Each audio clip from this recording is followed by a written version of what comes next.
Assalamualaikum dan salam sejahtera. Saya Fadzil bin Hardi.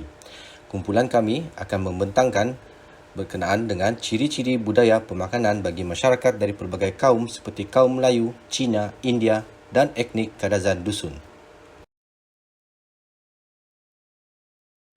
Kumpulan kami terdiri daripada 4 orang ahli, iaitu Peter Canisius, Loses Halfberry Razlan atau Boyo, saya sendiri Fadzil bin Hardi dan Benjamin B.S. Lojingau.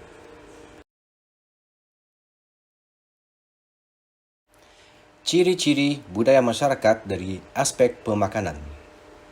Budaya didefinisikan sebagai kehidupan manusia yang memelihara dan mengerjakan pelbagai tindakan yang boleh menghasilkan budaya. Culture atau perkataan asal dari bahasa Latin yang disebut color. Kepelbagaian kaum di Malaysia mewujudkan pelbagai jenis makanan yang menjadi simbolik kepada kaum tersebut.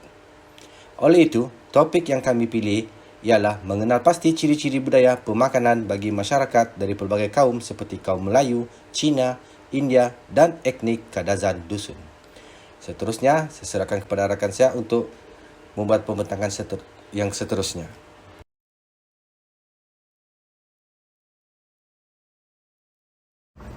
Salam sejahtera, nama saya Peter Canisius dan pada hari ini saya akan membentangkan berkaitan ciri-ciri budaya masyarakat bagi kaum Melayu, dan topik yang saya akan sentuh di dalam masyarakat kaum Melayu ini adalah berkaitan makanan, khususnya di negeri Kelantan dan Terengganu, kerana kedua negeri ini terkenal dengan pengeluaran makanan tradisional. Kedua negeri ini begitu sinonim dengan pembuatan makanan termasuklah kuih tradisional, kicap, budu, sos cili dan makanan lain. Bagi masyarakat Melayu di Kelantan, kita boleh lihat makanan yang paling popular iaitu budu. Budu salah satu makanan yang ditapai oleh kaum Melayu. Dalam Kamus Dewan edisi keempat, budu adalah sejenis perkasam ikan yang disimpan dan diperap dalam tempayan dengan tempo tertentu. Budu yang berwarna keruh disebabkan oleh sedimen tulang ikan dan daging menjadikan ianya popular di pantai timur semenanjung Malaysia. Budu juga dikenali sejenis sambal atau sos bilis yang dihasilkan dari ikan bilis. Budu menjadi ciri makanan dalam masyarakat Melayu sehingga dapat dikomersialkan ke luar negeri dan diekspor ke luar negara bagi memperkenalkan budaya Malaysia. Justru itu, budaya pemakanan budu ini menimbulkan ciri masyarakat Melayu yang mampu memuaskan keinginan manusia sejagat. Ciri budaya makanan bagi masyarakat Melayu boleh diambil dari hasil buah durian. Makanan yang hampir sama antara dua buah negara yang berbeza iaitu Malaysia dan Sumatera ialah tempoyak. Kaum Melayu di Sumatera mempunyai ciri budaya yang sedikit berbeza dengan kaum Melayu di Malaysia.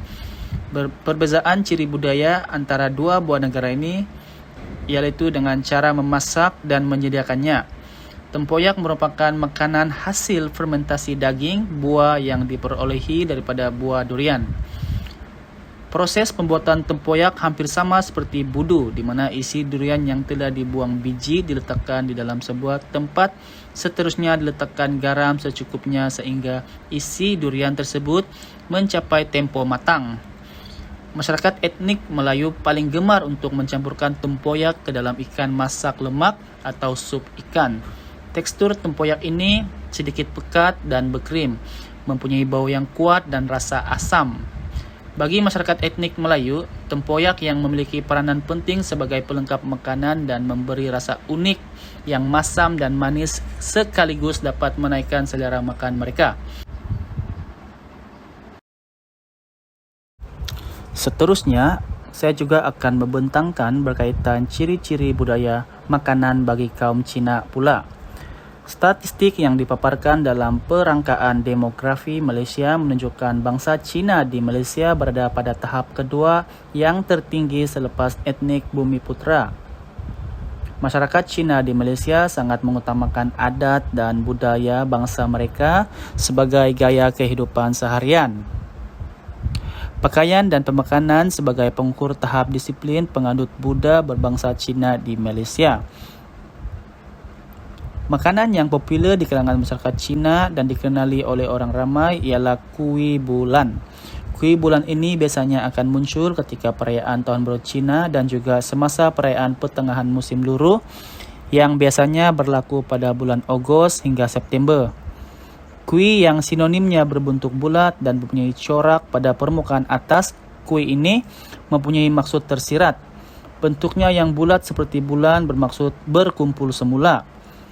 Kaum Cina mempunyai ciri budaya makanan yang tersendiri seperti kuih bulan ini kerana perayaan kuih bulan mempunyai pelbagai cerita yang menarik. Kisah Chang'e dan Wugang antara cerita zaman dahulu yang kini mengajar masyarakat belajar pola tingkah laku ciri budaya kaum Cina. Kuih bulan ini mempunyai variasi yang pelbagai kerana setiap kuih ini diletakkan dengan inti yang berbeza. Sebagai contoh, kacang merah, kuning telur itik, kekacang dan lain-lain inti yang menjadi kegemaran bukan sahaja kepada masyarakat Cina, masyarakat lain juga turut menyukainya. Budaya pemakanan dari masyarakat ini menjadi satu entiti kepada masyarakat lain, bagaimana sebiji kuih dapat mengeratkan dan membuat hubungan yang erat sesama masyarakat.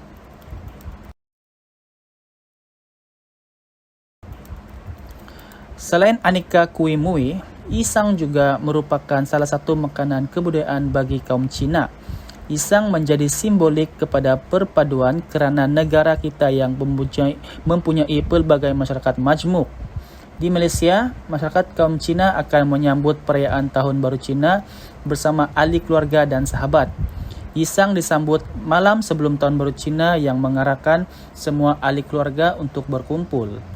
Ahli keluarga akan menjemput ahli keluarga lain dengan hidangan atau menu utama pada malam tersebut. Sekiranya Yisang tidak disajikan pada waktu itu, seolah-olah malam yang tiada penyerinya. Penyediaan Yisang ini sangat mudah seperti makanan kaum lain kerana campuran irisan sayur mayur, kekacang, isi ikan dan pelbagai jenis sos untuk menyedapkan hidangan tersebut. Di sebalik makanan ini, ianya mempunyai sejarah tersendiri yang mungkin tidak diketahui ramai kerana Yisang dimulakan di negara Cina sendiri.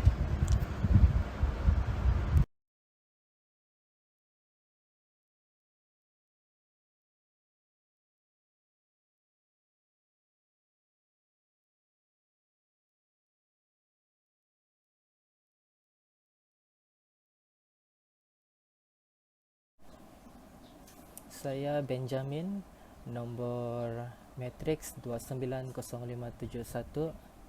Saya akan membentangkan tentang ciri-ciri budaya masyarakat dari aspek pemakanan India dan Kadazan Dusun. Bagi India, budaya pemakanan tradisional bagi masyarakat India yang seringkali menjadi hidangan kepada tetamu iaitu muruku. Muruku adalah sejenis makanan yang diperbuat daripada gandum yang dijadikan sebagai kudupan. Segelintir masyarakat juga memanggil muruku dengan nama cakli dan cakri. Antara rempah yang paling terkenal dan paling wajib digunakan dalam masakan India adalah buah pelaga, cengki, kulit kayu manis, bunga lawang, buah pala, jintan dan halba, lada hitam dan ketumbar. Tanpa kita sedari, sebenarnya rempah ratus yang sering kali digunakan dalam masakan kaum India menjadikan ianya sebuah ciri budaya pemakanan.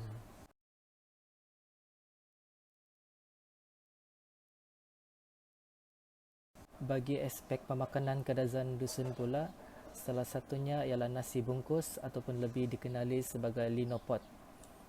Nasi bungkus ini ialah nasi yang dibungkus dengan pelbagai jenis daun. Terdapat 7 jenis daun yang digunakan untuk membungkus nasi berlauk itu, antaranya daun wonihan, punti ataupun pisang, timadang ataupun tarap, kobu, tintap dan long kobung. Linopot ini bukan saja sejenis makanan yang unik kerana penyediaannya yang perlu dibungkus dengan daun, ianya juga dihidang dengan lauk pauk. Seterusnya, bambangan.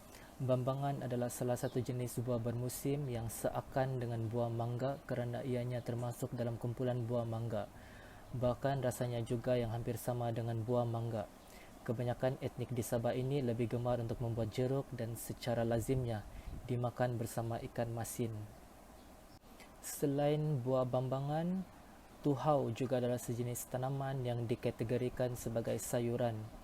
Secara saintifiknya, tuhau ini dinamakan sebagai Elengera coccinea yang merupakan kelompok sama seperti halia.